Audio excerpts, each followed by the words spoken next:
up at 9 in the morning. For a moment, it felt like I'd slept through the entire day. But then I saw the clock. Today was supposed to be special.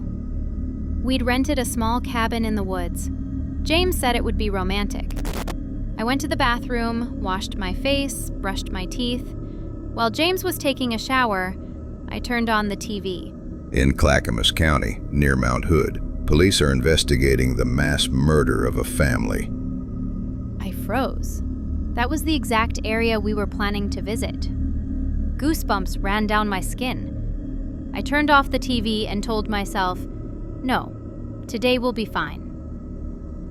James came out of the shower, yawning. 5 more minutes. Your 5 minutes are up, I said. We're going to be late. All right. You wanted romance. You're gonna get it. We packed our things, got in the car, and drive off. Fog crawled along the road, and the trees stood like a wall around us. I'm hungry. You just had coffee. Coffee isn't food. He smirked. Then find a supermarket. A few minutes later, we found a small wooden building with a sign that read Pine Corner Market. The air smelled of bread and old wood. Behind the counter stood a woman, gray-eyed with a quiet voice. New around here? Yeah, we rented a cabin up in the mountains. The Wilson place. We nodded. She lowered her eyes for a moment. Beautiful place, but it gets cold there at night. And if you ever hear knocking from under the floor, don't go outside. We glanced at each other. Sorry? I asked. She blinked, as if waking from a trance. Sorry, just a local legend. People love to talk. We bought wine, groceries, a few candles, and left. Under the store's name, the sign read, Established 1968, the year the silence began. The forest grew thicker, the road narrower. 20 minutes later, James slammed on the brakes. Right in front of the car lay a deer, large, eyes wide open, and a long cut along its side. There was no blood. Maybe it got hit by a car? There was no one on the road, James replied. We drove around it. I looked back and saw the deer's head, now turned toward us. I didn't say a word. Half an hour later, the cabin appeared.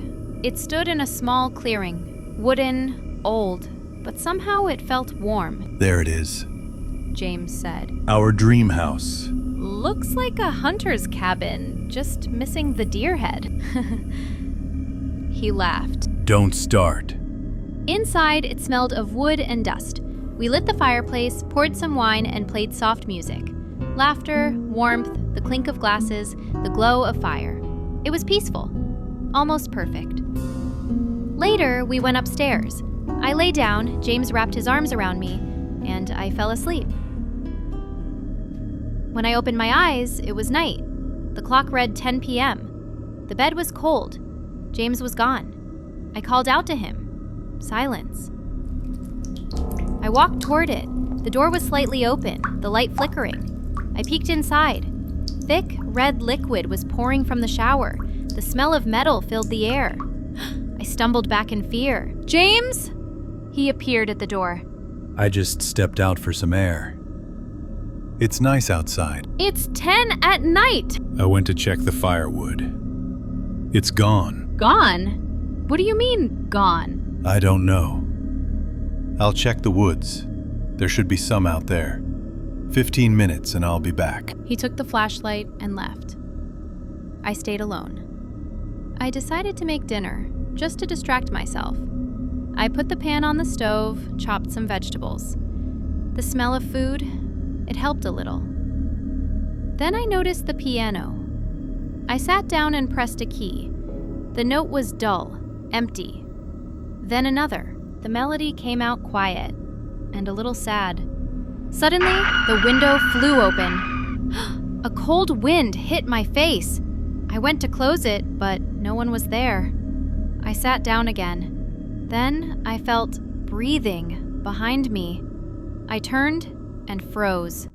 By the window stood a figure, human-like, but wearing a mask and horns. I screamed and ran upstairs. I slammed the bedroom door shut. I rushed to the window. James! No answer. I looked outside. Down in the clearing, a fire was burning. 5 figures stood around it, all wearing masks and horns. One raised a hand and pointed toward the house. Another picked up an axe. They started breaking the door. I suddenly remembered the small door in the bathroom. I rushed there, opened it, stairs leading down. The basement. I went down. My phone light flashed over the walls, the floor, the beams. On the ground, bones.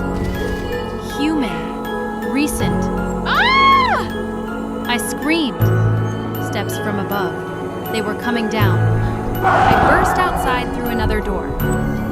I ran through the woods until I saw a small tool shed. I opened it, turned on my flashlight, and someone grabbed my arm. I swung the key lying nearby. The mask split, he fell. I kept running. Suddenly, I saw fire again. 4 figures stood around the flames. In the center, James, on his knees. His eyes met mine. That was only my side of that night. But in the next part, you'll see everything through James's eyes. What he saw, what happened to him, and why he never came back. Subscribe to the channel so you don't miss the continuation of this story, and leave a like if you want to see what really happened to James that night. And that was it. I ran back to the house, grabbed the car keys, started the engine. The road went downhill, darkness all around. I looked in the mirror. Someone was sitting in the back seat, with horns. I hit the brakes and ran out onto the road. In the distance, headlights. A car stopped. I came closer and saw them. The same masks, the same horns. The last thing I heard was a gunshot. Then, silence. If you found this video, it means I'm already gone. Never go to places like this alone. Never. Always stay together, because if you lose each other, no one ever comes back.